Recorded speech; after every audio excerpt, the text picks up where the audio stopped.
Jay here for Stretford Paddock. This is the Paper Talk. As you can see, we're in the studio. We are live. So get involved in the chat and the comments. Going to be talking about all the latest Manchester United news. Going to be talking about transfers. Going to be talking about, it's just mainly transfers, but we're going to be talking about some of the academy players as well. What's happening with them? How close are they to the first team? So make sure you are hitting like, share, and subscribe. While you're out, you can check out some of the merchandise as well. Good to see loads of people in the chat already. Some of the usual suspects and some new people. Akash K is in there. Mick Holohan, Damien Darwin, or Derwin, I should say. Santa Notch has just said morning and Good Friday to everyone. Happy Good Friday to all who celebrate it. Let's get into it then. Let's talk about Goncalo Ramos, because we've been linked with him on and off, haven't we? For about, well, we linked with him before he went to PSG. I think if you remember, when he was at Benfica, we were linked with him. Then he went to PSG. I think he went as a low move first, then it was a permanent move. Remember, he got that hat-trick, did he, in the World Cup, and everyone was going, oh my days, like, Ronaldo got dropped, Ramos went in there, got a hat-trick, and everyone was sort of raving about him. He's got this reputation as well, hasn't he, with penalties. Is it penalties? He's never missed a penalty or something, or he's very good with penalties, but in terms of games and goals, he's found them a little bit harder to come by recently at PSG. I'm just looking at some of his stats here. We'll get into his stats in a minute, actually.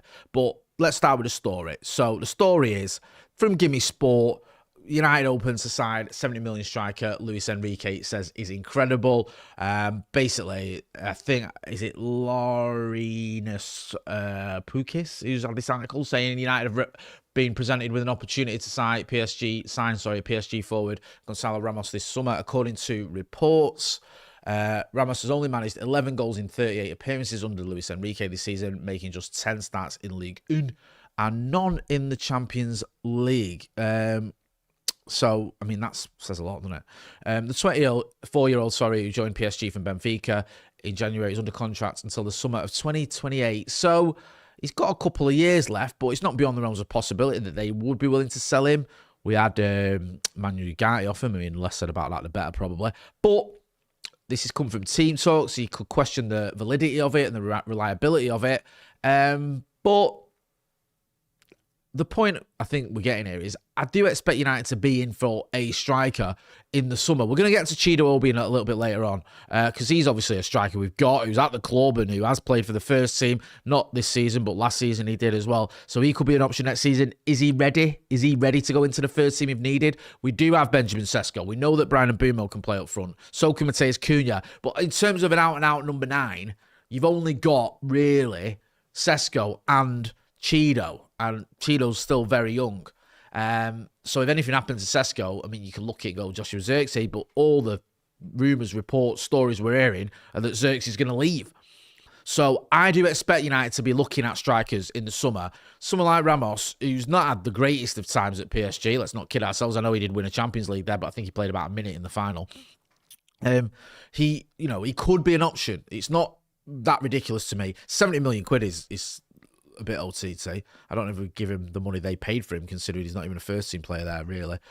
Not a starter, anyway, for most of the games. So, I don't know. Let me know what you think. And if not, Goncalo Ramos, who would you have? Who do you think United should be going for? Do you think we should go for a striker? Because we bought in 3 attackers last summer, so you might think, well, actually, now we just need to focus on the midfield. And I will get to that in a little while, because we know we've been linked with so many midfielders this summer, and for a good reason as well. We're going to lose Casemiro, probably use Manuel Ugarte.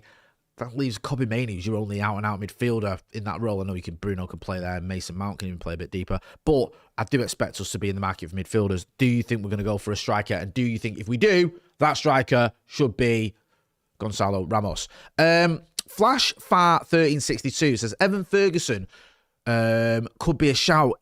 We were linked with him, weren't we, a little while ago, when he was, was it Newcastle he got that hat-trick against for Brighton when he was about 12? And then everyone was like, oh, Evan Ferguson, get him, he's amazing. And it's just not really been happening for him. He went to West Ham on loan, didn't he? Was that last season? Didn't happen for him. He's gone to Roma this season, and I'm just looking at his stats here. 3 goals in 16 games in Serie A is fine, and he's still only young. Let's not forget, the kid's still 21. But I just think, I have this little worry that he flattered to deceive a little bit when he was at Brighton. Or when he first broke through, should we say. I know he's still at Brighton. He's only on loan. So, yeah, I don't know about Evan Ferguson. Get involved in a chat. Let me know. It's not the worst suggestion I've had. I just don't quite think he's what we need. Santa Not says not averse to Ferguson, to be honest. Christopher Vell hopefully can find a younger profile that can do the job, says Justin Beaver. What about a cheeky bid for Julian Alvarez, says Akash K. Damien DeWin says Ramos would be great, especially with Europe next year, but a loan to buy option, keep money for CMs. I like your thinking there. Could we get him in on loan? 3 goals in 16 games is fine, says Ivor Longshaft. I mean, it's not setting the world alight, but it is what it is. Let's talk about the stats, for Goncalo Ramos, just before we leave that and move on to something else. So, per 90, these are his stats. So he's got 5 goals, but if you break it down to per 90, 0.44 goals per 90 is not too shabby. His XG he's underperforming his XG, I think, is he? Slightly. And then shots on target. Yeah, I mean, there's a load of greens there. Greens are usually good. Yeah, he's all right, isn't he? He could be an option for you. He's not setting the world alight in a minute, but he's not playing that often, or not as often as he'd like to. We've seen enough of Ramos. I think you've seen him what he was about at Benfica. You saw him at PSG, and you've seen him for Portugal as well. He's a very useful striker. Could he come in and be a backup? Because that's probably what he's going to be. That's the sort of player you're looking at if you're going to have a backup.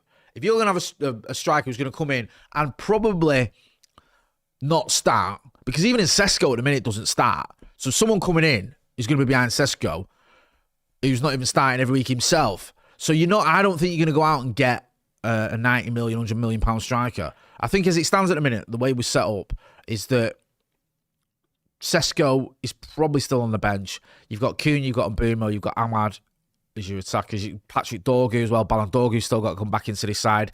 I think he's going to start for United. So, yeah, the thing with Ramos is how much is he going to cost as well? Because those stats are all fine, but if he's going to cost a lot of money, are we going to pay that? We'll have to wait and see. One to keep an eye on it. It doesn't feel like there's much to it at the minute, but it's not the most ridiculous story I've heard. Let's talk about Rasmus Hojlund. James Ducker said United aiming to clear at least 1.2 million a week from their wage bill, with Casemiro, Rashford, Sancho, Hojlund and Onana exits to make space for new signings, increase room for manoeuvre this summer, with bigger, better squad needed next season if in the Champions League. Get all that, makes sense. There's a lot of money to be saved there with those wages. I think Casemiro, Rashford and Sancho in particular are on big money.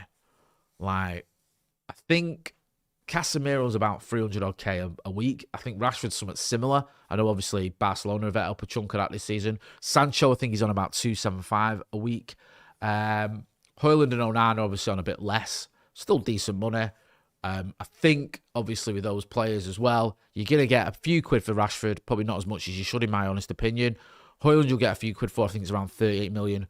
Onana, a lot less than what we paid for him. I think you'll still get a fee for him. But getting them off the wage bill and getting in a bit of dough, we can hopefully reinvest that elsewhere, because United need a big rebuild in the summer. If we're going to be fighting on 4 fronts, then we need to massively increase the squad, because at the minute, we've had a 40-game season, which is the first time about 100 years we've had so few games. And even then, we've had a bit of a struggle at times, haven't we? If we're going to be honest about it. So I think we need to add a lot of bodies to the squad, and decent bodies as well. Yep, Akash K agrees. We badly need squad depth. Santa Not said it's mad how we are still dealing with Sancho. It is mad, isn't it? It's like a distant memory, yet he's still part of the club. Duncan 3292 says free always means huge Asian signing on fees. Yep, you do have to pay that if you want free players. It's usually the wages are the wages are a lot more, and then there's the fees and all the rest of it. But we'll see. Andrew says, will Mason Mount be around next year? I think he will. I think he probably will. I think the reason Mason Mount will be around next year, well, there's several. One, I don't think you're going to get a lot of dough for him if you try and sell him. I mean, you ask me this on a different day, you might even get a different answer. 2, there's not been a lot of noise around him leaving. This is why I think he's going to stay, because we've had a lot of noise around the players we mentioned about Hojlund, about Marcus Rashford, about Ugarte, about the players we know like Casemiro are going to go, like Malacia, we know he's going to go.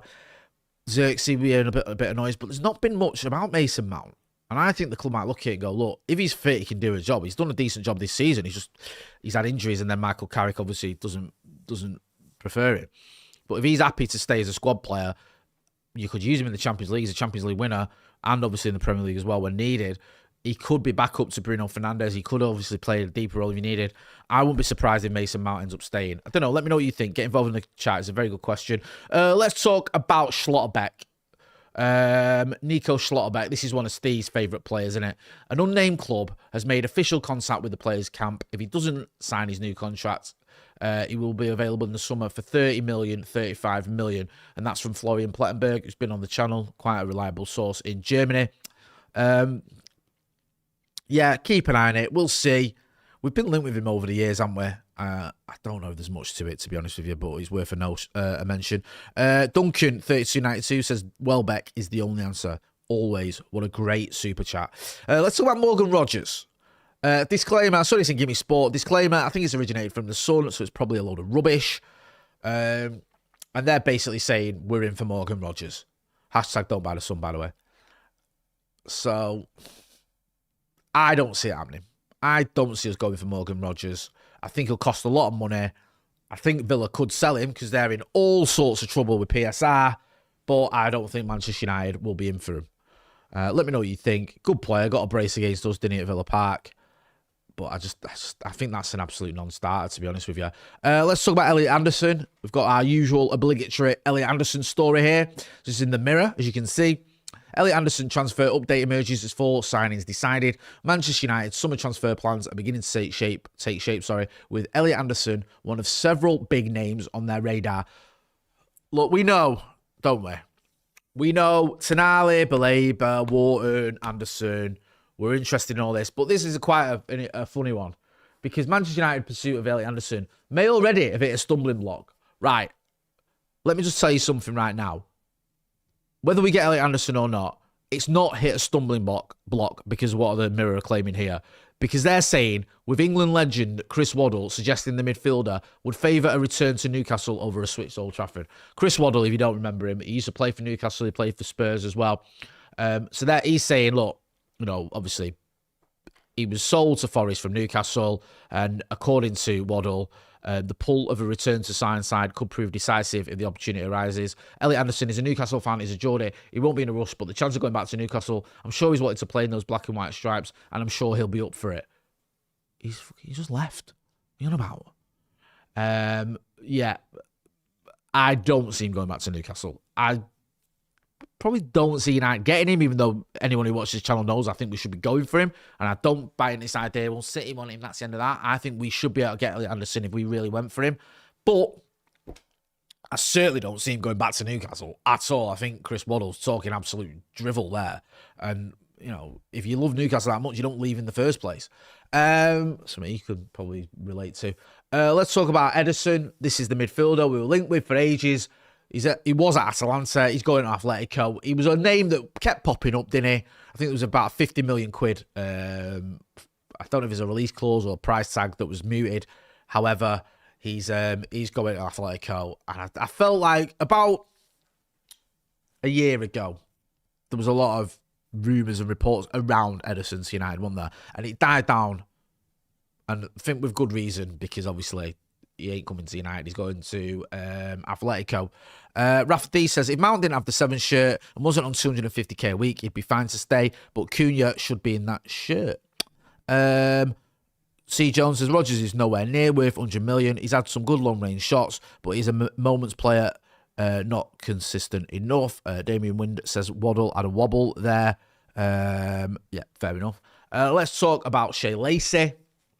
Man United facing battle to play Shea Lacey in Real Madrid showdown after 18-year-old is promoted to the first team by Michael Carrick. This is our mate Nathan Salt, and he's saying that Manchester United boss, under 21s boss Adam Lawrence jokes he'll have to try and sweet talk Michael Carrick into letting him play Shea Lacey now that the 18-year-old is permanently with the first team.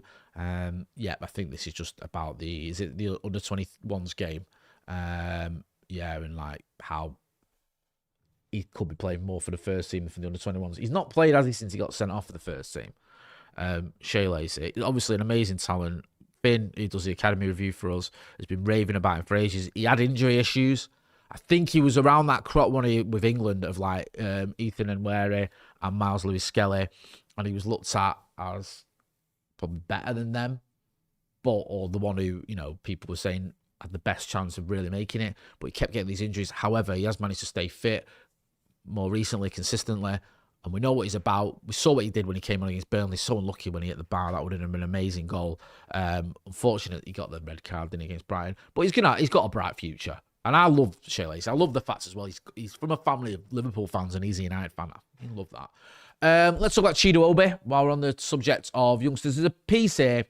I think there's a piece in the BBC and the Mail. I don't know if it's tied in together, but saying that the evolution of Chido Obi at Manchester United, how the young striker is coping with lack of minutes in the first team, why some staff have a dim view of him, and why he deserves credit for his progression.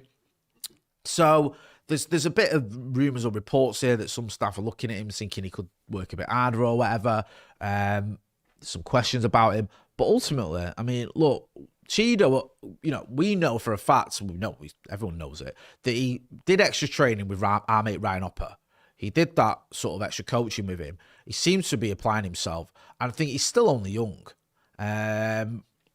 You can see that only staff at United took a different view. Some took a dim view of how he carried himself off the pitch on occasion. Others felt the gap was unfairly big for a striker so young to bridge, while the first team found itself in such a state of flux. It was a bit of a sort of a hiding to nothing, wasn't it, coming into that first team last season. We were a mess. He wasn't eligible for the Europa.